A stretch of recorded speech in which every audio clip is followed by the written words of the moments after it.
শেষ হতে চলছে বিশ্বের সবচেয়ে বড় গণতান্ত্রিক উৎসব ভারতের লোকসভা নির্বাচন।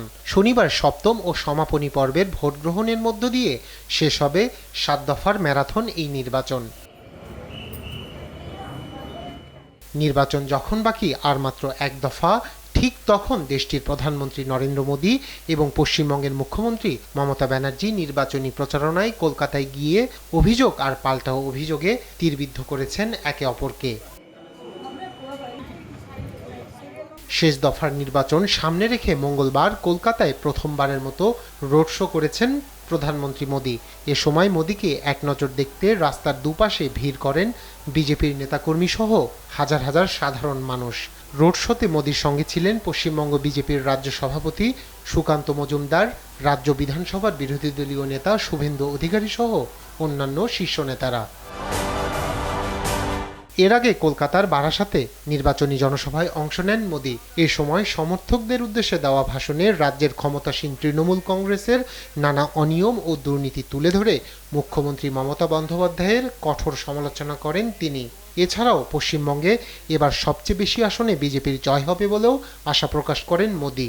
মা মাটি মানুষ কি বাত कहने वाली टीएमसी ने मां को भय दिया है, माटी का अपमान किया है, वो भी टीएमसी के गुंडों से बचाने की गुहार लगा रही है।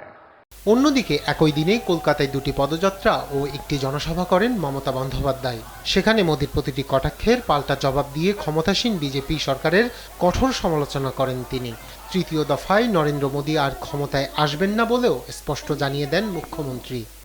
एक चीज याद रखिए, अगर अब बीजेपी गवर्नमेंट को चेंज करने चाहते हैं तो तृणमूल कांग्रेस छोड़ के इंडिया गवर्नमेंट नहीं होता है। पता है, बड़ा बाजार में मैंने दुकान टू दुकान पूछा, क्या ठीक है ठीक है ठीक है। हर रोज नोटबंदी का टाइम में जीएसटी का नाम पे आपका ऊपर अत्याचार हो रहा था, अत्याचार हुआ था। শেষ দফার ভোটের প্রচার শেষ হবে 30 মে। ভোটের প্রচার শেষে ধ্যানে বসার ঘোষণা দিয়েছেন নরেন্দ্র মোদী। তামিলনাড়ুর কন্যাকুমারীতে বিবেকানন্দ শিলায় 2 দিন ধ্যানে থাকবেন তিনি। 1 জুন 8 রাজ্য এবং কেন্দ্রশাসিত অঞ্চলের 57টি আসনে ভোট গ্রহণ। ওই দফাতেই ভোট রয়েছে মোদীর কেন্দ্র বারাণসীতে।